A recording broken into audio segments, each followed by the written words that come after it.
আসসালামু আলাইকুম, সবাই কেমন আছেন? আমাদের বাসায় কিন্তু আমরা কেউই ভালো নেই। তার কারণ হচ্ছে ২ দিন আগে জুলাইয়ের ১৫ তারিখে সুনায়না লেচুর চামচ খেয়ে ফেলেছিল।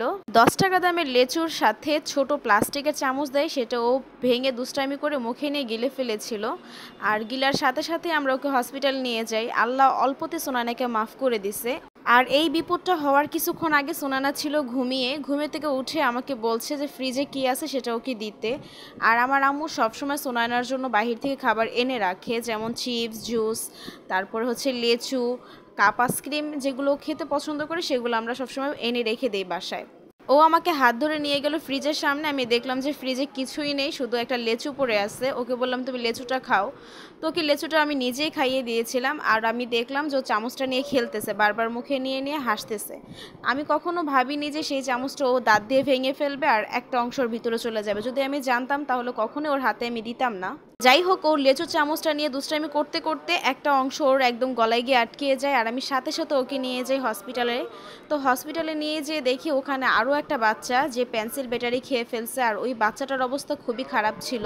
আর ওইটা দেখার পর আমি একদম ভেঙে পড়ি। আর আমি বারবার শুধু আল্লাহকে বলছি যে আল্লাহ এবারের জন্য সুনায়নাকে মাফ করে দাও, সুনায়না কখনো আর এরকম দুষ্টামি করবে না, আমি ওকে দেখে রাখবো।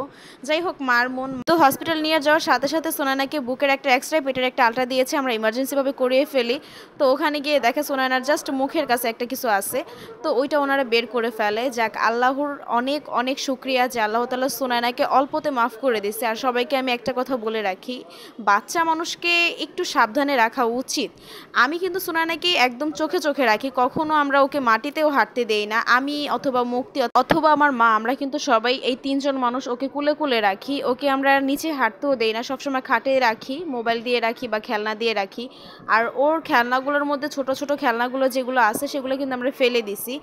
আর সপ্তাহে একদিন আমরা কাজের বুয়াকে দিয়ে কিন্তু সুনায়নার খেলনাগুলো ভালো করে ওয়াশ করাই, মানে এতটা কেয়ার করি। ও জাস্ট ২ মিনিটে এরকম বিপদটা করে ফেলে। আর আমি জাস্ট অবাক হয়ে গেছি যে কিভাবে কি হয়ে গেল, আমি নিজেও বুঝলামও না। যে মানুষটা খেলতেছিল সেই মানুষটা এখন একদম পুরো চিৎকার করে কান্নাকাটি শুরু করছে। এত ভালো করে রাখি, এত কেয়ার করি, কোনো লাভই হচ্ছে না। যাই হোক, বাচ্চারা হয়তো বা একটু এরকমই, ছোট ছোট জিনিসগুলো বাচ্চাদেরকে দিবেনই না, যেগুলো খেতে পারবে না মনে করবেন যে এটা খাবে না, বাট এটাই দেখবেন একটা বিপদ করে ফেলছে।